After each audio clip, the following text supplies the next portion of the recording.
All right, welcome everybody to New Who Review. We're going to be doing this episode, a year in review for Doctor Who.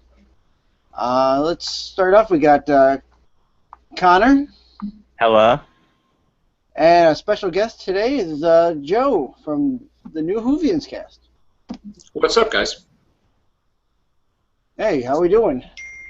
All right, let's start right off the top. 2014 ushered in a new era for Doctor Who with Peter Capaldi. What were your suspects going in with him at the beginning of the year, Joe? Well, I heard he was in a lot of great movies. He's a great actor, producer. So I was excited that someone was taking over the role that I felt comfortable with. And he is an amazing actor. I mean, he's done amazing things in Doctor Who. Like one of my favorite parts was, of course, when I think her name is Journey Blue and Into the Dalek. She saved her, and she was about to blast him, and he's like asking her to say please. It was just amazing how he's a strong doctor, take no nonsense. And very different from Matt Smith. So he's a good doctor. So I'm excited with him, and I'm excited that he's locked so far up into Series 10, and probably we'll find out if he stays beyond that. Right. How about you, Connor? I've always liked Capaldi, like in the thick of it and in the loop and stuff. I think he's just a phenomenal actor, and he's so like he can do any genre. He's very much a character actor. He's really good. And when he was announced last August, it would have been, I was really excited because he's kind of like the ideal Doctor. He's old. He's quite grumpy, especially as the Doctor. And he's kind of like he's well experienced, and it's his childhood dream to be the Doctor. I mean, he said that many times, and it's like.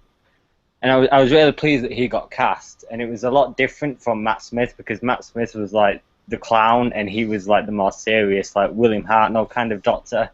So I was kind of excited that we'd be seeing that transition again. So yeah, I was really excited for Peter. Okay. I hadn't really had too much experience with him.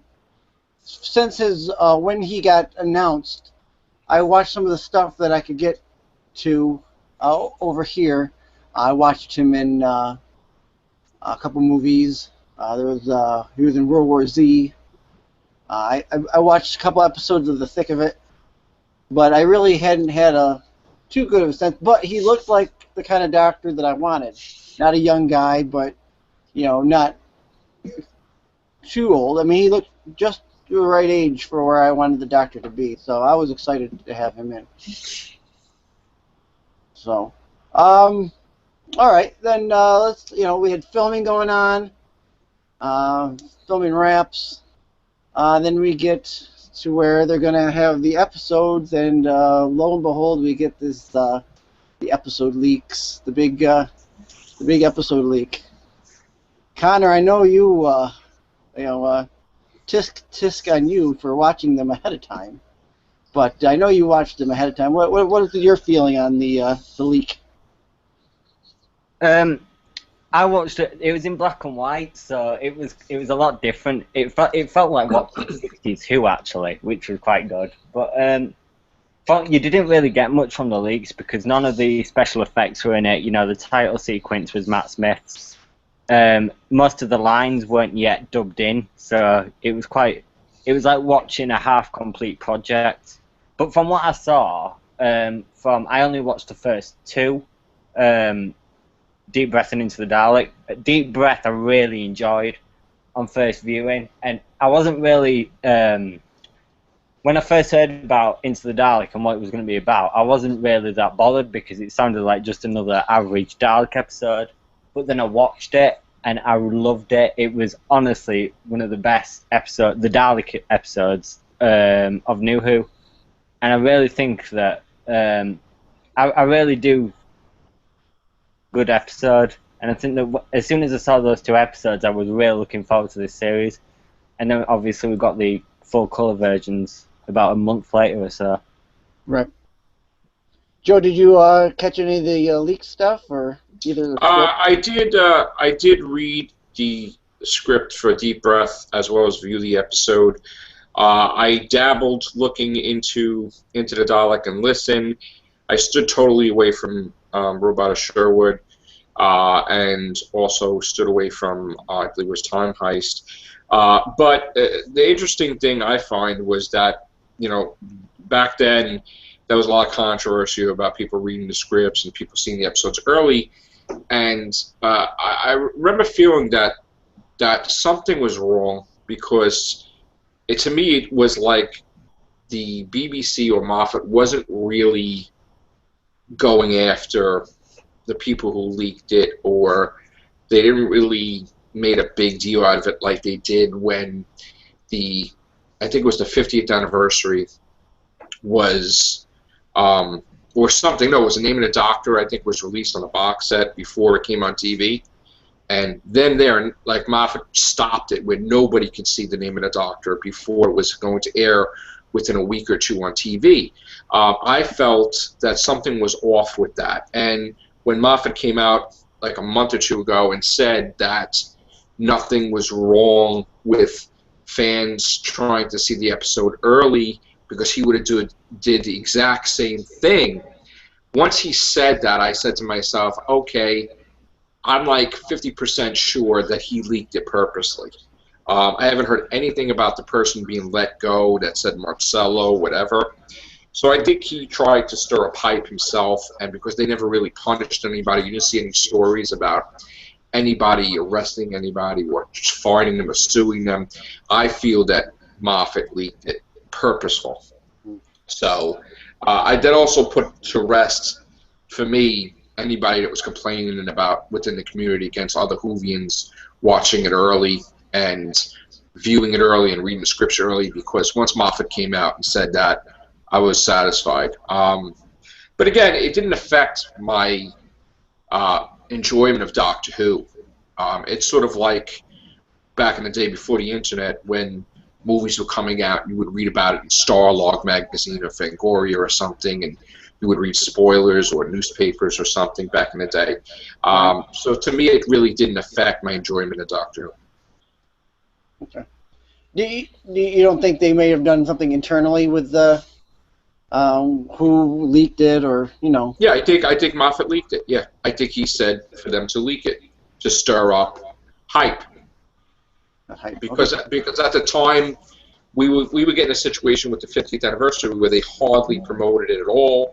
They wouldn't show a trailer. They wouldn't do this. But then when Peter Capaldi started, we got trailers everywhere and teasers and everything. So why wouldn't you promote the 50th anniversary, but you would promote, the Series 8? So I felt that at the time he probably didn't have faith in the BBC for promoting his product, so he did it himself by he allowed it to be leaked, just to stir up people talking about it and reviewing things and stuff like that. Because I don't think of anybody that had a podcast that was taken down for talking about it. So no, I don't think so either.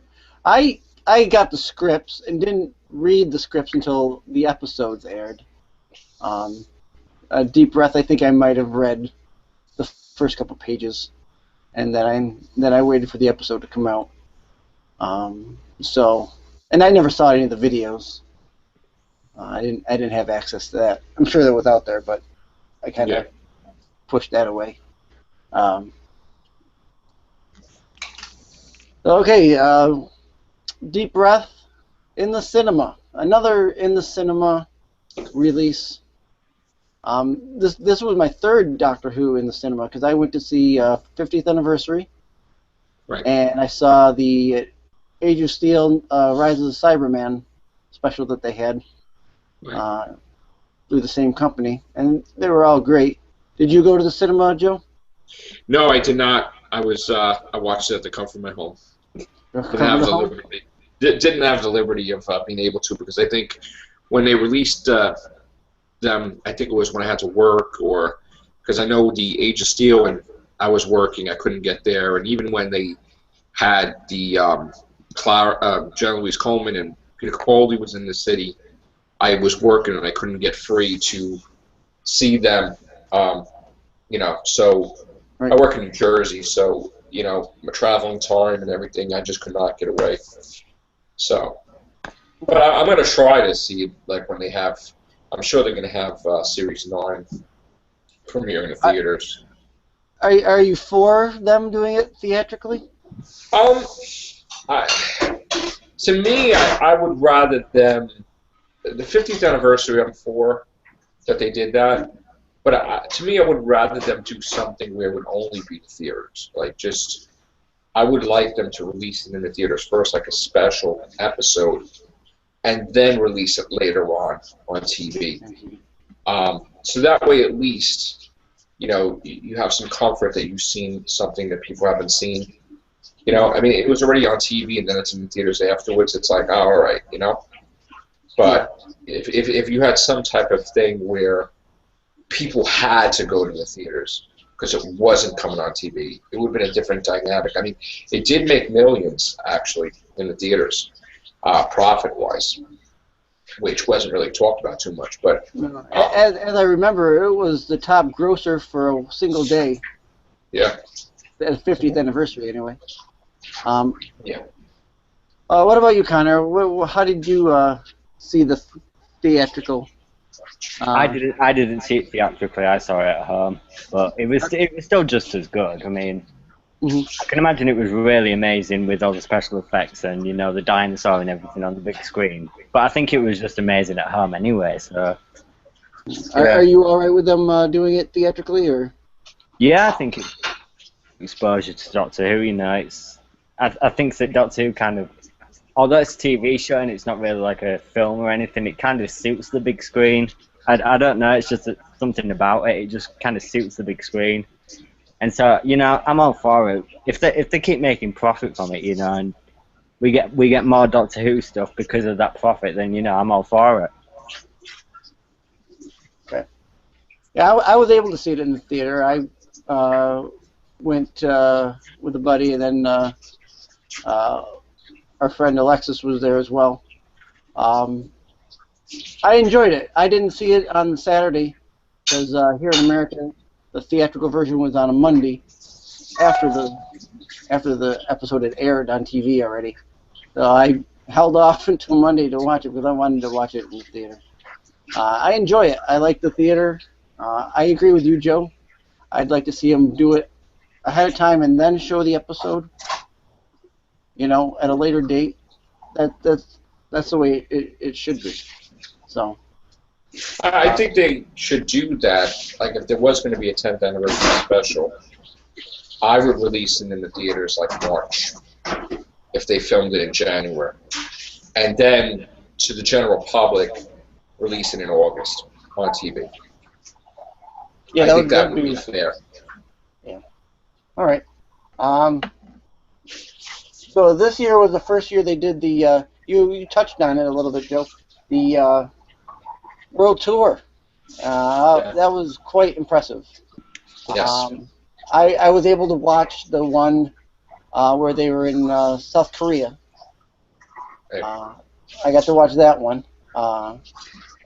Really, kind of an eye opener because of all you get to see how many fans there are out in these countries that you don't expect. Right. You know, South Korea, and then there was South America and Mexico, and you don't. When you think of Doctor Who, at least when I do, I always think Great Britain and the American audience. What was your feeling on the World Tour, Connor? I really enjoyed it. I think the only disappointing thing is that I can remember after the South Korea live stream, I think they cancelled all the rest. They did. Did they still have the New York one? I can't remember. Yes. Yeah, New York, definitely. Yeah, but they cancelled. I think it was the Sydney one that they cancelled, and that was a bit disappointing because I remember the South Korea one being like they only had one translator, so it was quite difficult to all the questions. That was interesting, yeah. The live streams. I believe you're talking about the live streams they canceled. Yeah, on YouTube and stuff. But you know, so it was quite disappointing that we didn't get to see the majority of it, but I check Twitter all the time, and you know there was loads of pictures there, and it looked brilliant. It looked like an event that I think any Whovian would want to go to, because I really wanted to go to one in New York, and we had patients and surgeries, and I could not get away, and it sucked because Neil Gaiman was there. Yep. So and also I talk from time to time Dan Slott, who's the writer of Amazing Spider-Man. He's a big Whovian also, so he was there too. Yeah. So. Yeah, I was kind of in the same boat. I wanted to go, but all the information came out late, and then the event was sold out within minutes. So even if I wanted to go, or could have gone. I tried purchasing it, but I couldn't get in, to do the thing. Yeah. So, yeah, the whole world tour was. I hope they do something like it again. Yeah. I think. I want it to be more organized, though. What's that? New York, though. I want to know ahead of time, like. Oh yeah, I mean they announced it in like the end of June, but they didn't release any information for New York until like a week before. I know, it was not good. That was crazy. If you don't have, I said before, if you don't have a venue locked before you announce it, don't announce it. Yeah. I know. I tried to catch up to them in the morning, and every time I went to a location. When they released something on Twitter, it was actually they released it hours later. Mm-hmm. So I was off. Like, in other words, just when they released something on Twitter, it's not seconds after they took the picture. So I kept missing them, and then I was like, I got to go to work, because I go to work really early. So I went to Times Square, I went to all these places, but I missed them. Right. And I said, let me just go to work, and then, we'll see what happens after I get out of work. But, all right. So. All right, so Season 8. Joe, your Season 8's now over. What was your full reaction on Season 8 and how you liked it, didn't like it, and anything you might have changed? I liked Peter Capaldi. Like, I like the actors, but I have a problem with Moffat's writing of the whole series. It's not Peter Capaldi's fault or Jenna Louise Coleman's fault or, any of the actors' fault. They just have to, basically do what they're told with the scripts and stuff.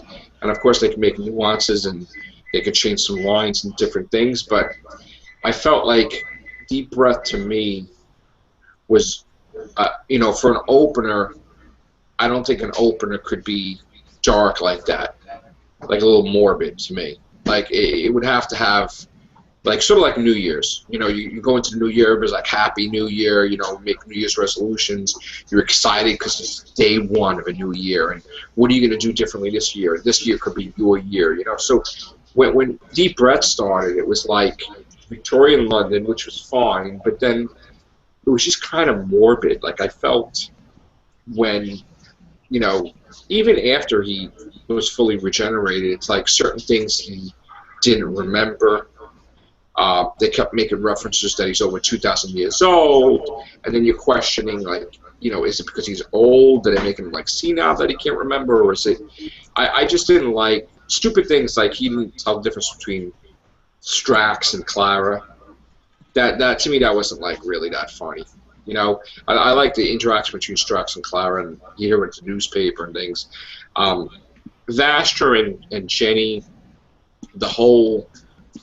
shoving their marriage in our face and the nonsense with that. Like, I would have rather it just be focused on the Doctor and Clara. I mean, the other background noise was just, all of a sudden they have equipment and they're in Victorian London, and, like, why do they have all these different sonic devices and equipment?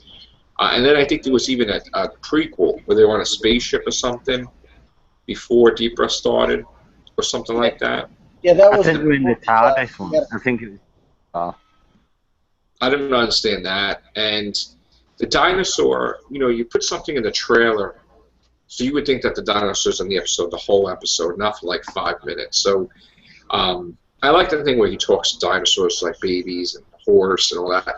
I like that, going out the door is not me, going out the window is me. And I don't like the whole storyline about his face. And why does he have that face? I was really dreading that Moffat was doing that. But to me, like the Clockwork Droids, they were like one of my favorites from The Girl in the Fireplace.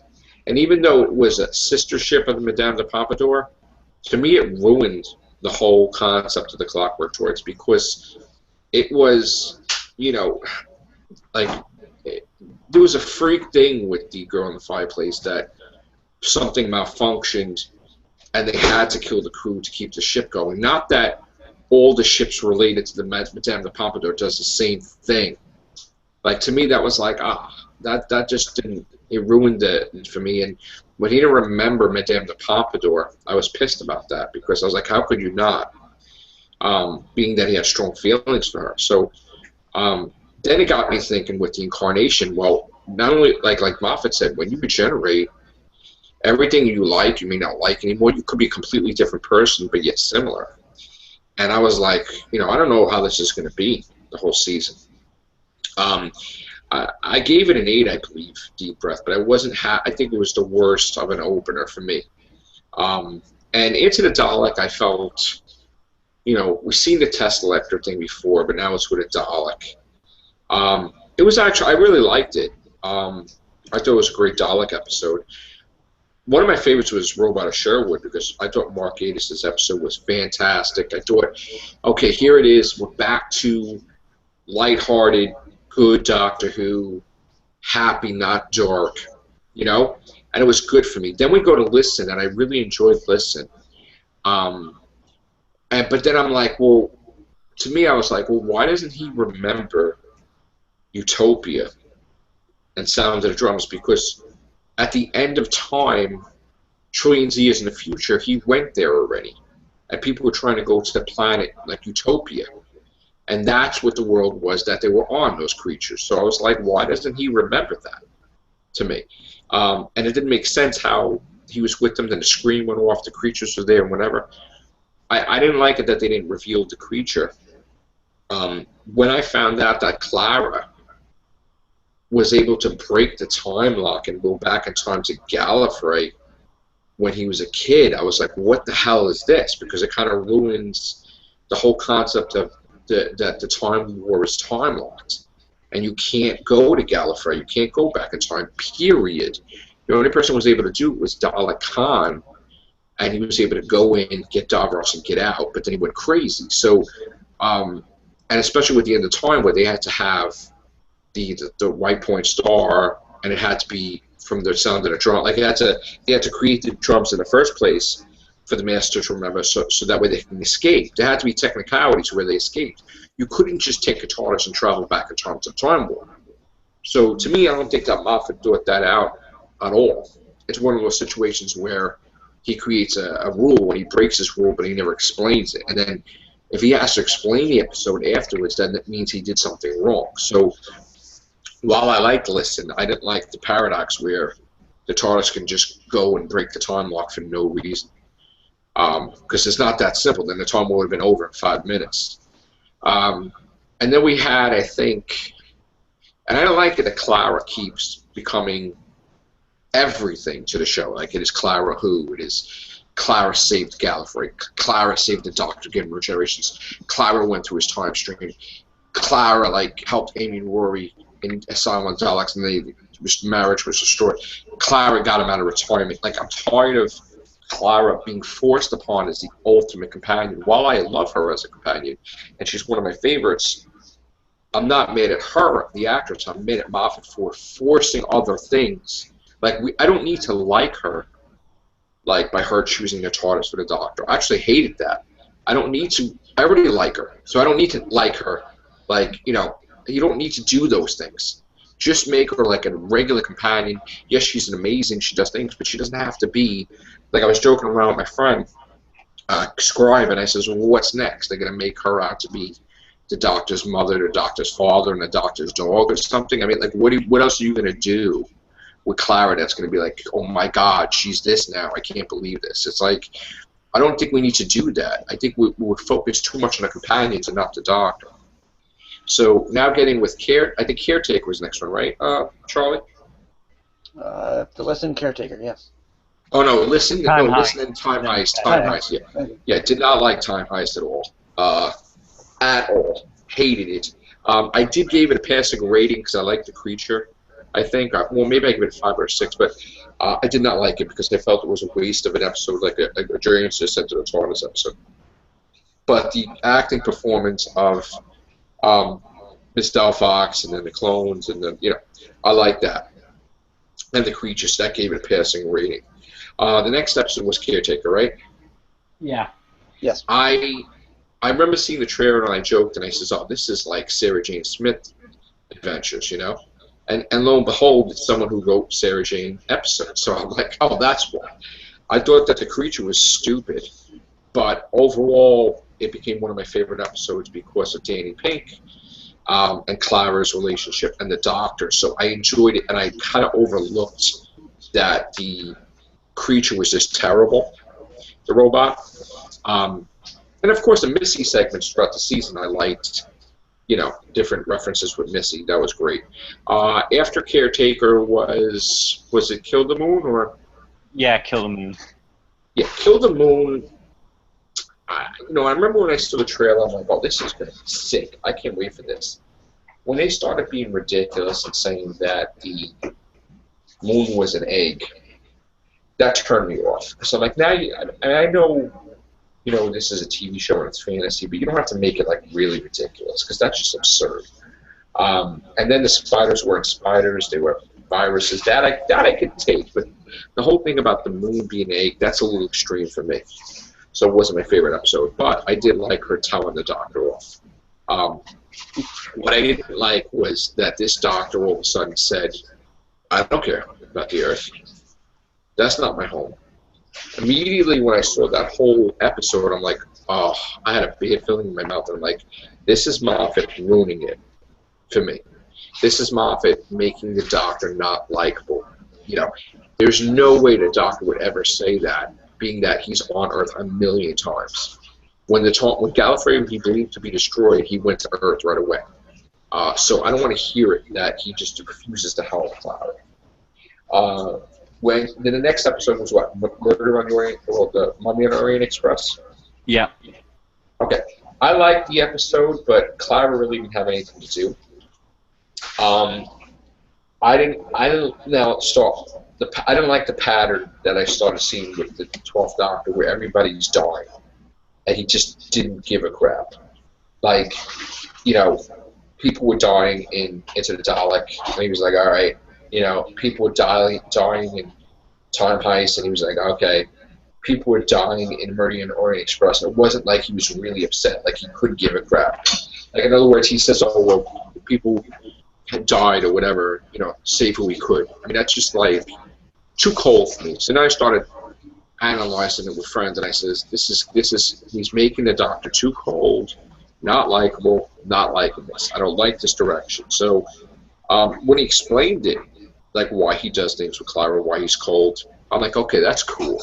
But to me, it didn't make sense how he made the guy that was a mechanic look at the TARDIS to see what was wrong with it. That I had a problem with. Even I know they did it because the guy is a fan of Doctor Who, and he would have wanted it, But his character is just a mechanic on the train ship, Why would anybody be entrusted to look at the TARDIS? And then how would he, which it should be beyond his comprehension, being that the Time Lords are beyond, technology that he's aware of, how would he know that something is wrong with the TARDIS? So then immediately I said to myself, okay, well, there's got to be a reason they put that in there. Could it be that that's his old classmate? I think it was Drax or something like that he met on that the Fourth Doctor had met, and he was very intelligent, but he just didn't want to be anything but a mechanic. He didn't want to have anything to do with Gallifrey either, just he wanted to fix things. So I said to myself, he's a Time Lord probably. That's probably a hidden thing, because there's no way the Doctor would just let anybody look at the TARDIS to see what's wrong with it. I had a hard time with that. So moving forward with that, the next episode was Flatline. Flatline I enjoyed a lot.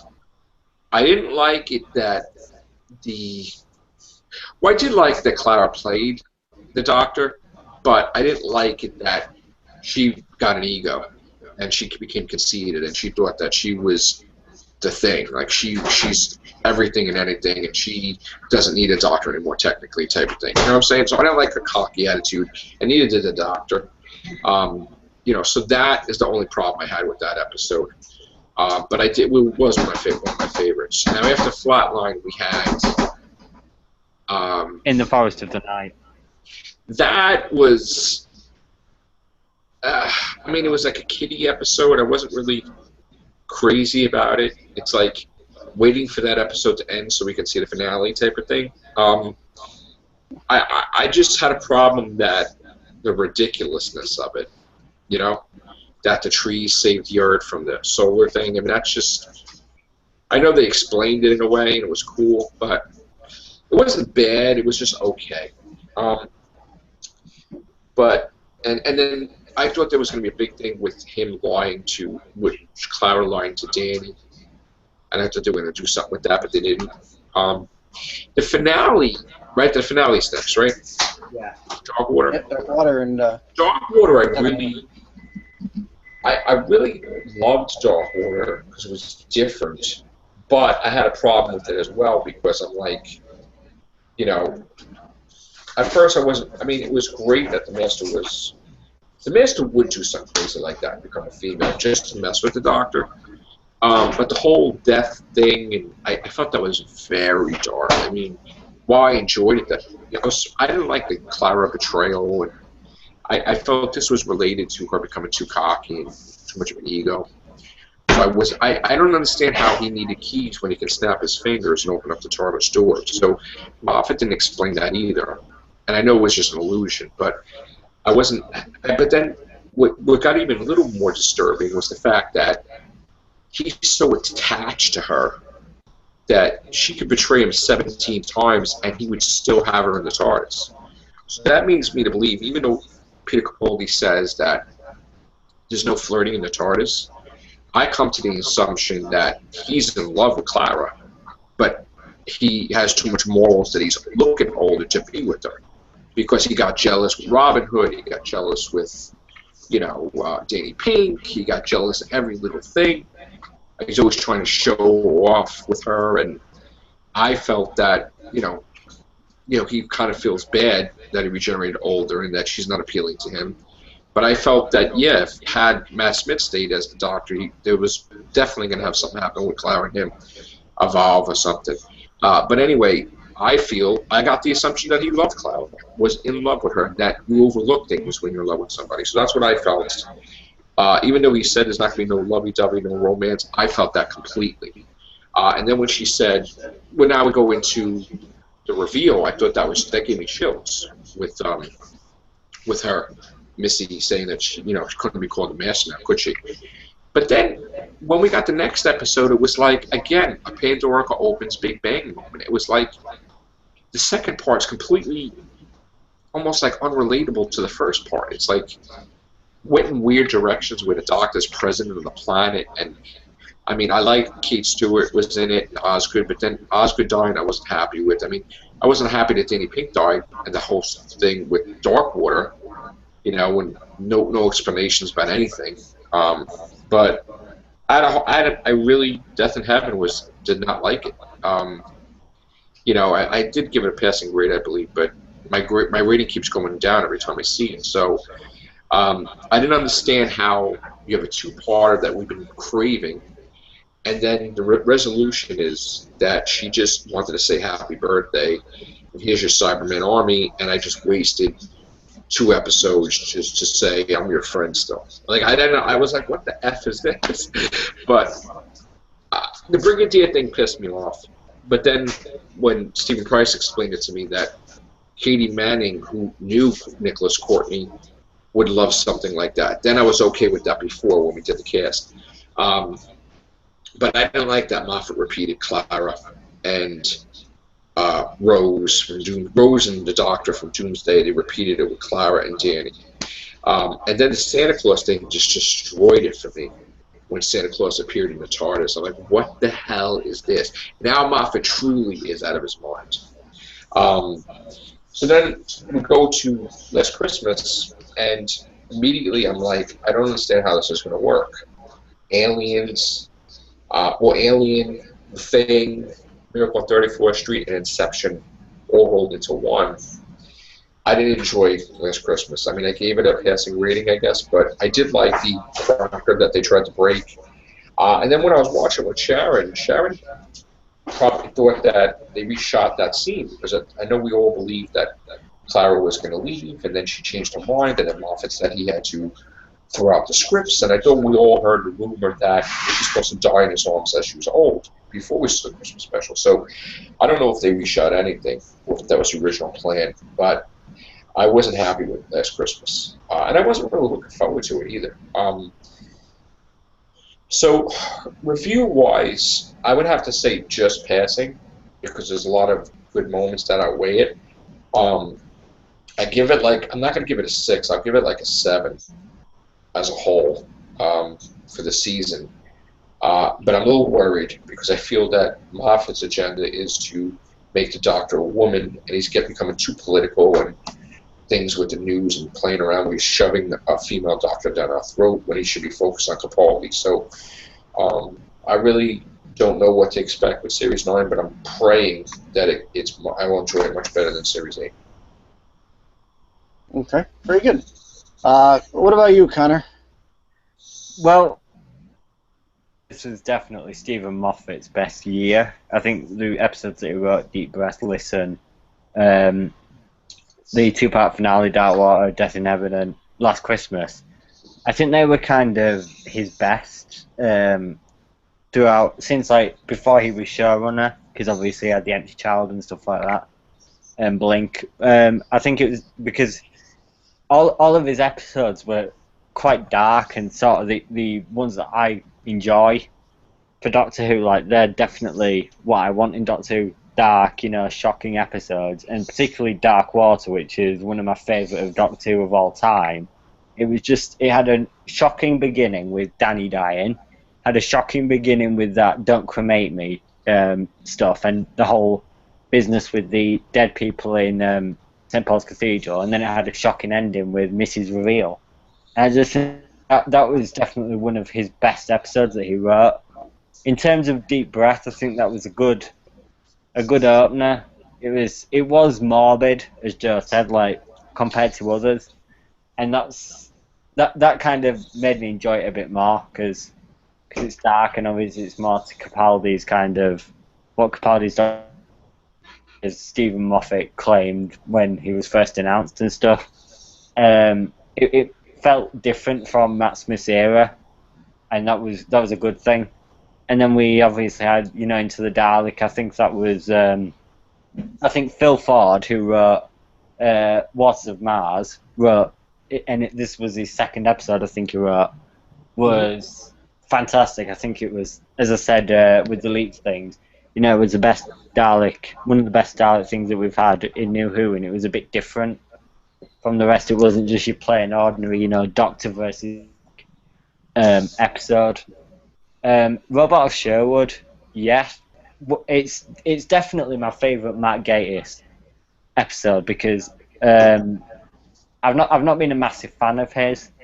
I think he's a bit he tries to be a bit too funny, and he writes all the funny historical episodes, and I'm not a massive fan of his. And I think this was definitely his best. I really liked Robin, and I thought that Ben Miller was great as the sheriff, and he quite looks like the Master, actually, which I know was pointed out numerous times by people. And I think that he was really good as the sheriff and as the villain. And then those robots were a bit disappointing because they didn't really have that much to do. My favourite hatchery scene where the Doctor blows up the the target with the sonic screwdriver because he put a thing in the arrow. And he cheated, and then he admitted he cheated, and he got captured, obviously. I thought that was definitely one of the best scenes. And it kind of linked into that, am I a good man? Because at the end, obviously, the Doctor said, I'm not a hero. Right. Episode. And then Listen was a bit like Blink. It was quite different, and it was quite, it wasn't ordinary Doctor Who. It was more like a psychological thriller, which I really enjoyed. I was one of the few actually that quite enjoyed that, because I know that quite a lot hated it, and I quite enjoyed the ending as well, because it kind of brought us back to Gallifrey and the Doctor's childhood. Although we don't really want to find out much about that, or else he won't be a mystery anymore. But I thought that as a psychological thriller, Listen was really good, and I was okay with the fact that we didn't really see the monster, and we kind of went to the end of the universe with Orson Pink. And then the caretaker.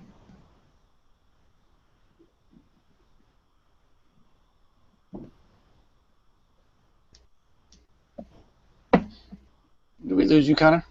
And stuff like that.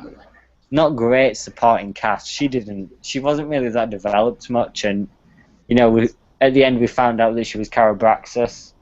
And then the same with the Doctor as the Architect. That was a bit predictable. I would have kind of guessed that. So yeah, that was a bit disappointing. I did like, the I can't remember her name, the shapeshifter, and the computer cyborg guy. I can't remember their names, but I really enjoyed them as kind of like the Doctor's second and third, like with Clara and stuff. So kind of like they had to rob the bank, and I quite enjoyed that. Right. And then we had obviously the caretaker, which was really, really funny actually, and I think I'd like to see an episode where they give the Scorvox Split some more to do, because I know that it's supposed to be one of like the deadliest machines in the universe. It's supposed to be a killing machine, and I think if you put that in kind of like an episode where it gets more to do, I think then we'll see much more of what it's capable of. But it was still really funny, and I think that the Doctor was I liked how he was grumpy when the rest were trying to be comedic. That kind of like added more to, that was different from previous incarnations.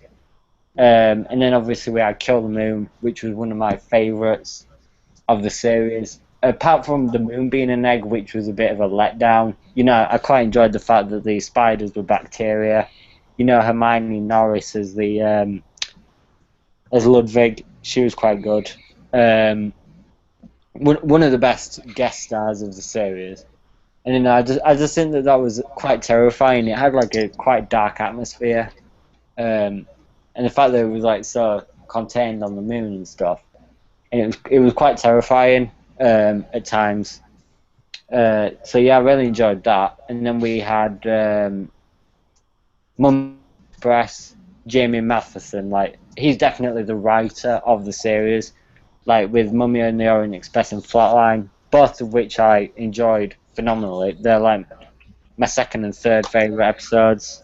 They're at least in my top 5 favourite episodes. And I think that Jamie Matheson, like I've said countless times, that he should be the next showrunner, because he kind of got more Doctor Who into Doctor Who than Moffat has. And I think that he's quite an inventive writer. I remember Moffat saying that he's more about visuals. He's quite a visual writer than just, I suppose he just writes a few words down and, basically he like draws pictures to kind of plan his way through the story, and then he writes it. I think that was really good, and I think that Mummy and the Orient Express, I just think that they were really, really, really good villains, because the Mummy was quite terrifying, actually, giving you 66 seconds to live as soon as you've seen it. No chance of surviving. And then you had the Boneless, which could like turn you into 2D objects and stuff, and put you on the wall, just like a dead person on the wall. That was quite I think. But although it was it wasn't really portrayed as that morbid. You had a good supporting cast, and I think that Flatline and Mummy on the Orient Express were, for Jamie Matheson, they were definitely two of the best written episodes of the series. Like Mummy on the Orient Express, I think, is the one that I've seen the most, because I can just keep going back and watching it over and over again, because it's so damn good. And Flatline's the same. Then obviously we had In the Forest of the Night. I kind of expected more with this from Frank Cottrell Boyce, but I can. He is quite. He's a children's writer, so I can see kind of where he went with the fairy tale stuff. And although it was probably, it was quite poorly explained. There wasn't really much plot. There was no villain. It was just more about like these trees are going to protect this earth from this. It kind of felt a bit reused, and I think that I think Frank could have written a slightly better episode than he did. It wasn't poor, but it wasn't great. So that was a bit. It felt a bit like filler to me, and it just made me excited for the finale. Like I just wanted to kind of get out watching it just to see the finale trailer and stuff. And then obviously we've got a finale trailer at the end of that, which was brilliant. I mean, I must have watched that a good 1,000 times. And then Dark Water, as I said, you know, one of my favourite of New Who, and obviously Doctor Who as a whole, because it was just it was so shocking throughout. You know, with the Don't Cremate Me stuff, and it was controversial and dark and morbid and stuff. All of that mixed into one, and then obviously had Mrs. Reveal right at the end, which was just as shocking because I expected her to be the Rani. And then it turned out that she was a female master, and that Moffat was starting to kind of, you know, experiment with this gender swap in Time Lords. Death in Heaven made me feel a bit deflated. It wasn't as good as Dark Water. It was kind of like, it was a bit detached. I mean, Doctor and Unit didn't get much to do. It was more about Clara kind of and Danny, which wasn't that good. And then obviously Danny sacrificed himself, which was quite sad. And then you know, I just think that I think the best scenes were with the Doctor and Missy together, and Missy on the plane and stuff with Osgood, and you know that she started to kill everyone.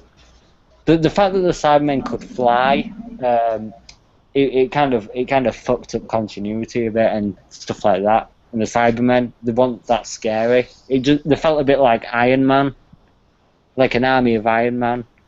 You know, and I felt the design was a bit lacking, because they did look exactly like Iron Man. If you kind of put the two pictures together of Iron Man, Death in Heaven and Dark Water, you'll see that they're exactly the same. You know, and I just thought that. I think that Dark Water was very much a prequel to Death in Heaven, and they didn't really connect that well. And the fact that it was an hour long, and most of the cast weren't given that much to do, and most of them were killed off anyway, it was kind of a bit deflating. And like we were kind of tricked at the end to think that Clara was leaving, and then she'd come back in last Christmas. Christmas specials. The Christmas specials have kind of been a bit up and down lately, especially with Moffat. I don't think that he's really. He kind of made it far too Christmassy, but this one felt. It had its Christmas, obviously, with Santa and the elves, and you know, the polar base in the North Pole. It was kind of really, really Christmassy. I know that it was described as one of the most Christmassy yet, or the most Christmassy Christmas special, but you know, I really kind of, it felt different from the others, and I really enjoyed it. I enjoyed it a lot more than Time with the Doctor, actually, and it's definitely one of the best. It took a few viewings though to get my head around it, because it was like Inception and stuff, and you know, Miracle on 34th Street and everything like that all mixed into one, and it kind of like, it had its outside influences, and I do think that Shona was definitely the best character. And Peter Capaldi was good, as he always was throughout the series. Jenna was a bit dull, and obviously the other cast, like, you know, Michael Troughton, as I said, on Real Whovians, was a waste of a character. All he did was eat. It was a bit insulting to him as an actor, I think. So, you know, and I thought that Nick Frost was brilliant as well. As the elves were really annoying, but he was great as Santa. You know, I really enjoyed Last Christmas, and I'd keep watching it. It'd be definitely one of the ones that I go back to watch a lot more, I think. So yeah, I think overall I'd give the series probably an 8. I think it's the best of New Who, but I hope that Series 9 can beat it. And I just hope that it keeps getting better and better, and I hope that we get more dark episodes in it. Yeah, and I'm looking forward to Catherine Tregenna next year, this year, writing the episode, and I hope that she writes a really good one. So I hope that Series 9 can beat it, but I'd definitely give Series 8 an 8 out of 10, probably. Cool, awesome. The only thing I'm going to say about Series 8 is that it took me a while to like Capaldi, but after watching the whole season and going back and watching it again, I appreciated it more. So I did end up liking him as the Doctor. It's that whole new Doctor syndrome where you don't know if you're going to like the new one. So I had that at the beginning of the season, but I liked a lot of the episodes. There were a couple that were, I think we've said before, if the Doctor didn't arrive, the same outcome would have happened. Forest of the Night, even Kill the Moon to some degree. But I too would give the whole season an 8. I thought it came together pretty good.